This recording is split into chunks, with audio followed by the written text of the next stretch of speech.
Gosh, guys, it's just a gorgeous day. We're hanging out in Liberty Park in Salt Lake City, Utah, and we're checking out a new one from Magnum. It's brand new. This is called the Ranger, and a lot of their bikes recently, they're kind of upgraded versions of older models. So like that's the MI6. It's a hardtail cross-country mountain bike. They used to have the MI5, very similar. It just went from like a 350 watt motor to 500 and 36 volt to 48 volt. Whereas this is just totally new. It's something that's really unique in their lineup. It's a large bike. It's really big. It's like 19.75 inches for that simulated seat tube length, and the reach can be pretty great because you've got this tool-free adjustable stem and what I would consider kind of a high-rise handlebar. So when I was riding this on our way over here, it was kind of like a chopper, you know, and that's fun. It's got a really cool look to it. It feels very stable, very comfortable because of these fat tires. And I love that they've gone with punched out rims because that's going to save some weight and also add a little bit of comfort, some flex going on there. These are 20 PSI rated, whereas a lot of other fat tires I see, the off-road ones with the nubs and stuff, they're rated like 5 to 30. So 20, it's definitely a little bit lower, and you can run them even lower than that if you want to. You just have to be careful because if you weigh a lot or if you come into contact with a sharp curb like this, it'd push in and it can kind of create some snake bites, little punctures, compressing the inner tube against the inside of the rim and the tire. So just keep that in mind as you ride around. I love the white wall look. It's kind of a very motorcycle-esque, and the fact that this doesn't have big nubs means it's not going to be buzzing. It's not going to create as much friction. You're still going to have some drag because of the increased contact patch, but it offers a ton of comfort along with this RST guide spring suspension fork. This is pretty beefy. It's got lockout, so if you feel like you're bobbing or diving a lot when you're stopping and you want to eliminate that, you can just, click that forward. You can also adjust preload, so you can preload that spring if you're someone who weighs a little bit more and you just feel like it's too squishy. So there's a lot that you can do with that, even though, it's not an air fork, it's not the super high-end stuff. They're trying to hit a value price point with this at $24.99, and for a fat cruiser that's kind of unique like this, I think that's actually pretty good, especially because it does come with a fairly high capacity 48 volt 13 amp hour pack by default. That's 624 watt hours. That's a lot of juice. You're going to need it because of the extra weight. This bike weighs 74.2 pounds. Just about 75 is sort of what I was getting when we measured it earlier. We weighed it from right about here, by the way, with my scale, and it did tip a little bit forward. So the weight distribution, it's not too bad considering this is like an 11-pound motor back here. The battery's at the center of the frame. That's good for stability. The front of this is raked out a little bit, and there's a lot of weight on that tire and on that wheel and the big fork. 135 millimeter hub spacing here versus 100 on a traditional mountain bike or city bike. But they put it out there so you get the travel, and then also so you wouldn't make contact quite as easily with that front fender. Although you can see that if you're pedaling and your foot is forward a little bit, you could still have a little bit of fender strike. And then back here, the way they've got their kickstand set up, it's mounted to the left chainstay, and I've actually kind of hooked my heel on that as I've been pedaling a couple times. So I might like move it backwards a little bit more, or just kind of keep that in mind because it's not mounted to tabs. I'm really thankful that it's not mounted at the center of the frame because you don't get pedal lock, which is where, you're trying to pedal backwards and it collides with the kickstand. So this is decent, but I did clip my heel on that. Maybe a little bit of adjustments worth spending some time to really dial this in and get comfortable with it before you go out riding. It is fairly fast. This is classified as a Class 3 electric bike because it will reach about 25 miles per hour in pedal assist mode. With throttle mode, you can get up to 20, and that's where it's capped off kind of for legal reasons. If you wanted to, you could completely remove the throttle. You can even adjust the top speed with the display, and I'll tell you about how that works a little bit later. But back to frame balance and everything, I just talked about how, the tires and the rims and, it's all really comfortable, and it pairs with this saddle. This is a comfort saddle with rubber bumpers, extra wide, 30.9 millimeter seat post there, which is a little bit wider than some of the other bikes that have like 27.2. So it's like beefy, it's sturdy. And this rear rack back here is going to give you a lot of utility if you want to bring maybe the charger with you or some water or something like that. You'll notice there aren't any bottle cage bosses anywhere on this frame. So for me, that's one of the kind of trade-offs. It's like, okay, I'd probably want to put like a little cup holder or something up there. There's not a whole lot of room on the handlebars, and they're actually pretty narrow, which makes this easier to get through doorways and stuff. But steering is a little, it's a little quicker. You might consider like a bigger cruiser bar if you feel like this is too far forward. You can adjust the stem up and bring it back. You can even bring these bars back, but those ones that sweep back, for some people, that's just going to be a more preferable style. It's going to give you an even more, kind of a slower, more relaxed turn, whereas this is a little bit quicker. So anyway, coming back to the rack, this is rated as 27 kilograms instead of 25, which is standard for most of the other racks I see. So, that's like almost 60 pounds, 59.5 pounds. You could put panniers on the side. There is a little bungee notch, so you could just use a cable over the top. Lots of possibilities, and I like that it comes with lights. You can see that it's got this Spinninga Solo, but it is manually activated. There's a little button on the bottom, and it has 2 AAAs. Same thing with the front. Comes with a light. That's awesome. It's mounted to the arch of the suspension, which means it's going to bounce up and down. Be nice if it was like somewhere up here, but it can get a little bit cluttered. And the fact that there is a mounting provision right here makes it easy to do. And then they save some money by doing another independent light. So this has 3 AAA batteries. This is the Swingo by Spinninga, and it's the same thing. You have to turn it on manually like that. And for me, that's a bit wasteful. You've got these disposable batteries, basically. Maybe get some rechargeables and stuff, but still, you get to your destination, it's a park, everyone's excited to see you, and you just turn your bike off, but maybe you forget to turn off one of the lights. It's gonna wear the battery down all night. So keep that in mind. I love that the bike comes with the lights. I like that even though these aren't reflective sidewalls, they are white, and it's going to help you stand out a little bit more for traffic and just visibility. It's nice to have that good, large, visible footprint, especially with a black frame. It only comes in black. It only comes in this one frame size.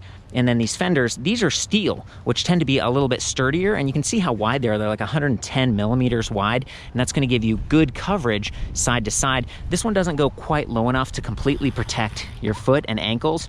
That's kind of common though, and coming back to not wanting it to rattle too much, they could have gone with like aluminum alloy or plastic, but plastic rattles a lot. Aluminum isn't quite as sturdy and tough. Steel can rust though. Okay, so everything on this bike, all the frame components and stuff, they're all aluminum alloy, but the fenders are steel. So if you get a scratch on that, you might want to use like some nail polish or just something to kind of coat over it, maybe some spray paint. I would call this like a satin black. It's not quite matte. It's got a little bit of a glossy finish, which is nice. It's not going to get fingerprints on it quite so much. Okay, so down here we have a 48 tooth chainring with an alloy guard, and that's nice. It just adds a little bit of toughness if you encounter a curb or a log or something, and it's going to keep the chain from derailing outward. And then we've got this little plastic, it's like a chain cover, so if you have pants on, it's going to keep them from touching the chain and getting greasy. I really appreciate that, and that almost acts like a guide. It protects the chain from dropping off inwards. We've got these 170 millimeter standard length Pro Wheel ounce crank arms, and then these nice large grippy Wellgo platform pedals in black. They look nice. They got reflectors on them. This is a good choice in my opinion. A longer chain. This is a Z chain. You can see it's bouncing up and down a little bit because I'm in one of the higher gears right now. I was going faster on the way to this park, just testing out the top speed. You'll notice that this bike doesn't have a slap guard on it, but apparently the final builds will. I'm reviewing this bike like right when it's coming out, and a lot of times it's like those finishing touches that aren't there in some of the demo bikes that I get to check out. But that's good because with a looser chain, you don't want to start to get little nicks in the paint. And you can see where it's already started to touch in a few places, but it hasn't actually broken through the paint. Again, if it did, you'd have little silver marks, but they're not going to rust because it's aluminum alloy. We do have 2 disconnect points here for the motor, and I love that they've got a steel derailleur guard, which is going to protect that motor power cable as well if the bike tips over. Again, it is a pretty heavy bike, and Magnum works with dealers all across the country and Canada and New Zealand and Israel. So this company, they've been around for a long time. I've been reviewing their bikes for several years, and they do ship to places where there aren't shops, but I love that they do have a good network of shops, so you can go in and kind of test this out before you commit to it and maybe get some help tuning it up. Given that it is heavy, you might want to make sure you have a bike rack that can support this. Either one that you'd hang from here, like on the back of your car, and it would grab right there, or one where it sits in like a platform, like Kuat has some racks like that, and so does Thule. But I would probably take that battery off. This is like 9.1 pounds just for the battery, and just going to save some weight. And then they do have a battery upgrade option. So those are about $550 to replace or to get an extra. And for a little bit more, I think it's $700 or something, you can get 48 volt 19 amp hour battery pack. So that's really great. High capacity. It's going to add some weight, and it does bulge out a little bit to the left side, but it's not too bad. And for people who just want to have one battery and not worry about taking the other one on a bag or pack or something, you'd use up 10 pounds of weight just with a spare battery. It's a good option. They use lithium ion, Samsung, LG, or Panasonic cells. Good stuff. The bike has a comprehensive year-long warranty. you know, kind of you get what you see here. And I like that their batteries are cross compatible for many of their bikes. So, you know, you could get a couple different ones, maybe a his and hers or a family set, and you could share batteries. And that way you get the bag and you could take the extra battery if you're going on a long haul journey. So coming back down here to the drivetrain and how well it's protected and why that matters for shipping and just durability. The drivetrain actually has Shimano Acera, which are 3 steps up from the base level in the Shimano group set. That's nice. It's a little bit lighter. It's going to last longer, and it's got this barrel adjuster. So over time, there's cable stretch. See, there's the cable right there. As you're using it, the cable just stretches out, and then you can kind of twist this to the left, and it lengthens the housing, which effectively balances out the cable that's stretching. And that way you don't have to take it to a shop and actually have them adjusted, something you can do by hand over time. So this is an 8-speed drivetrain, 11 to 32 teeth. It's looks to be like nickel plated, so it's rust resistant, which is really nice. Great to have an extra gear for hitting and maintaining top speed or just climbing. So having a 32 tooth sprocket, whereas this drivetrain over here, you can see it goes from 14 to 28 teeth, so you don't have that 32, and the larger sprocket in the rear is what helps you climb. Now, it's not such a big deal on this bike, the MI6, because they actually have 3 chain rings up front, so you can switch gears and you can actually climb very well on that bike. But for a bike that's a one-by, which is actually my preference because you don't have an extra derailleur, there's less weight, less clutter, this is nice. This is their upgraded drivetrain. And you can see the shifter up here. It's a half grip twist shifter. It's got a little window so you can see what gear you're in, and these nice padded grips. It's a good cockpit overall. And then this upgraded display panel that's centrally mounted versus left mounted. You can see that back over here. So the displays give you similar readouts and stuff, but this is like the nicer bike. And the final piece before I get into the actual display readouts are these Tektro Ariga E-Comp hydraulic disc brakes, 3-finger levers, adjustable reach so you can bring them in a little bit if you have small hands. They both have motor inhibitors, whereas kind of the mechanical disc brake setup on that bike and some of the other ones, they only have motor inhibitor on the left-hand side. So this one you have it on both, which is good because that's a much more powerful motor. This is a 750 watt to 1,000 watt motor, whereas that is 500 to 700. So this is a big step up, which is nice given the extra weight and just the big fat tires and maybe doing a little bit of trail riding or something like that. So coming back down here to the discs themselves, we've got the rotor in the front, 180 millimeters, rotor in the back, 160. That's an area where it's like, oh, you know, why not have both be 180? It'd give you a little bit of extra stopping power. I'm glad that they put 180 up front because it's bigger, it's going to cool faster, it gives you a mechanical advantage. And you think about stopping, your weight shifts forward, so it's actually more important to have the big disc brake rotor up front. That's how they do it for like downhill mountain bikes and stuff. So they've done it well, but that's probably a cost savings thing, and just do a smaller rotor in the back. Or maybe it had to do something with like the space to mount the rack or something. I can't say for sure, but I just wanted to point that out as something that was kind of different. And I talked about the comfort elements before and the seat post. You can get a seat post suspension to smooth things out even more if you wanted, 30.9 millimeter. And if you do, it's going to raise your minimum saddle height by a few inches. And given that this is already a pretty tall, big bike, you probably want to be a pretty tall person, and then keep in mind that the rack is positioned in such a way that the saddle's pretty close to it, and you might start colliding. So in a way, having a seat post suspension might not be too bad because it raises it 3 inches. I couldn't actually get the saddle all the way down in this configuration because it was colliding with the rack. You don't have to have the rear rack, you can take it off, but then you start to lose some of that utility. So there are a few little things on this bike that are like, aesthetically or functionally, that was a trade-off.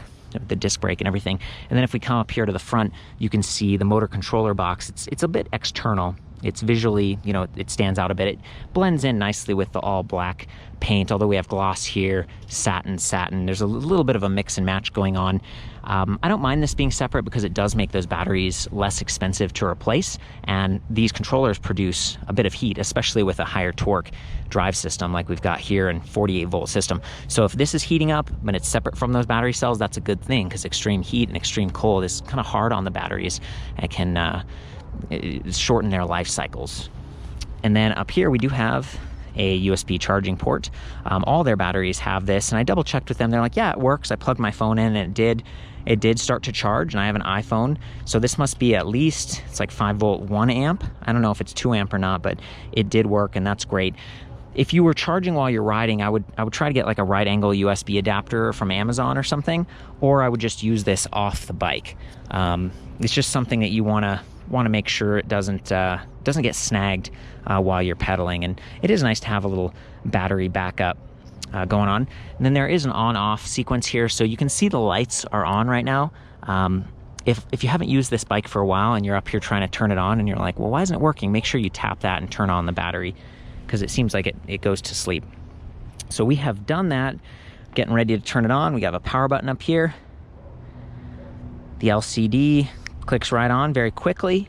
It is adjustable angle to reduce glare, but it's not completely removable, and there's no USB port up here. So that would have been a nice little extra, considering that there's the high capacity battery option, but it's not uncommon to see this. We have power over here. There's like a little power chart with 6 bars that go up depending on how hard the motor's working. Pedal assist, it's in 1, and the throttle is hot at all times as soon as you turn the bike on, even in pedal assist level 0. Throttle is active. So just be careful, because with a big powerful motor, a lot of times I like to get on the bike, or at least be standing over it, so that if I do bump that, the bike doesn't get out of control and kind of tip over. And there are 6 levels of assist, and I went all the way around to 6 by pressing minus, which is kind of cool. So this menu lets you go from 6 to 0 or 0 to 6. 6 is the highest level of assist. That's what you're going to be in if you want to hit that 25 mile per hour top speed. Over here we have odometer, trip time, trip 1, trip 2, like distance. And we have current speed, which you could switch to kilometers per hour if you wanted. It's in miles per hour right now. And then battery voltage, and a little infographic with 5 ticks. Each tick is like 20% increment, which it's not quite as precise as like a percentage readout or maybe a 10 bar battery infographic, but that's kind of standard in the industry as well. It's just a trade-off. Just be careful out there, because 75-pound bike, it'd be a bummer if you ran out of battery. At least you have a drivetrain that's it's workable. It's going to give you that low gear, and you could kind of limp home, but it might be a workout for sure. Okay, so if we want to, let's pretend we got like a flat tire, or maybe we've got a rack full of gear and we're walking in a park. We can do walk mode. So I just activated that by holding the minus key. The bike's going to go along at 4 or 5 miles per hour, and that's a really convenient thing. There are a lot of places where it's just not right to ride.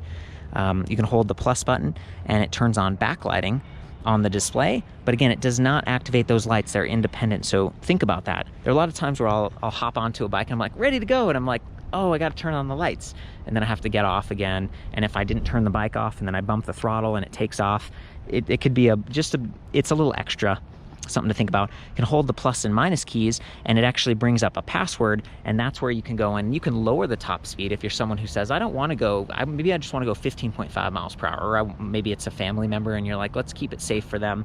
You can do all that. You can change the units like I talked about before, and that's something that you can work with the dealers or go back to the Magnum website to get some info on. So I'm going to go ahead and hop on this thing and do a little ride test with you. I like that it does have a flick bell built in. I'm going to start off, I guess, in pedal assist level 6. There's a lot of space here. I'm just going to ride around the park. It takes a minute to kick in. And I should mention, that's the cadence sensor down here. It's sealed. It's pretty small.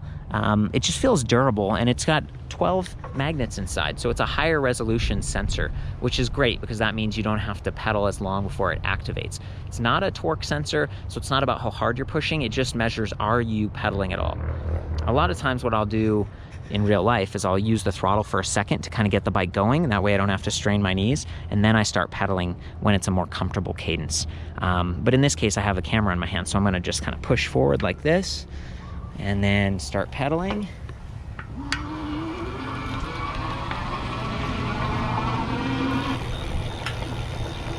Go. Nice and easy around these corners. Maybe off-road it.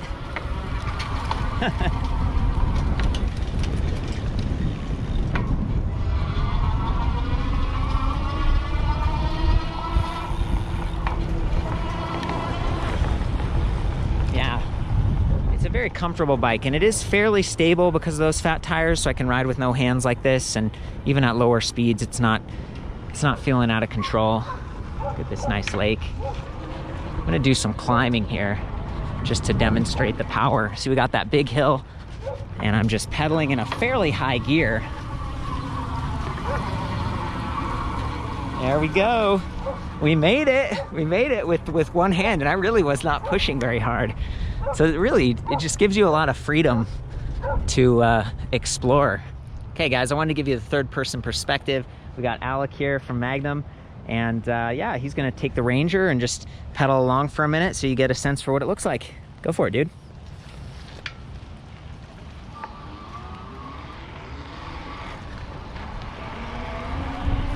Nice, going off-road.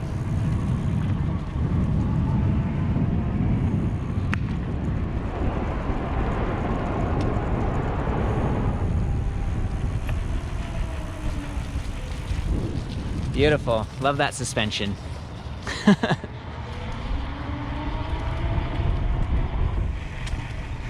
There we go. A little brake test. Thank you so much, man. That was good. How tall are you? 6'3". 6'3", yeah, and you look just about right on this bike. Yeah. So, like we were saying, it's kind of it's one of the bigger bikes in the lineup. Thank you so much.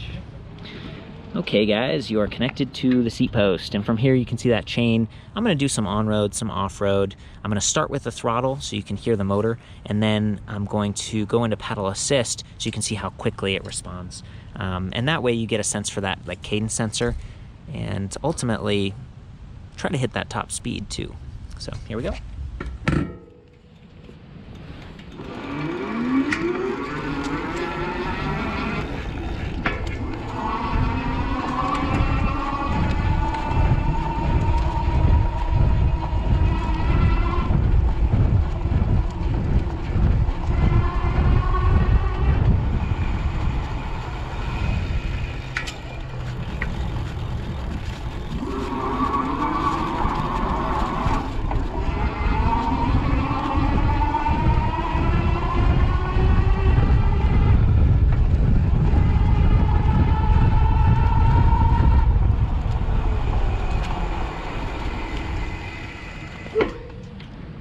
We got to about 24 there, and actually I was trying to get up to level 6, and I went all the way around. It went down to 0, so I was messing with the controller there a bit before that second stretch of speed.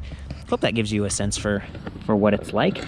And now I'm gonna swivel the camera so you can see the other side and get a sense for, you know, I mentioned I was a little bit concerned about kicking that kickstand while I pedal, so let's see how close my foot gets. I think I've actually adjusted where my feet are so I don't kick it. Oh. And I just hit my knee on the rear rack when I was trying to swing it over the top. And that's the thing about a high step bike. It's stiff. The frame is very sturdy because of that top tube, but mounting it's just a little bit tougher. And with a big bike like this, occasionally you bump your knee like that.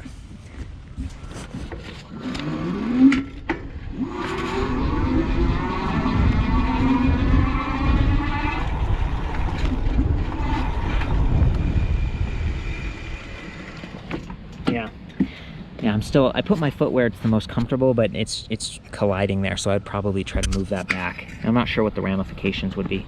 This time I'm gonna do some suspension.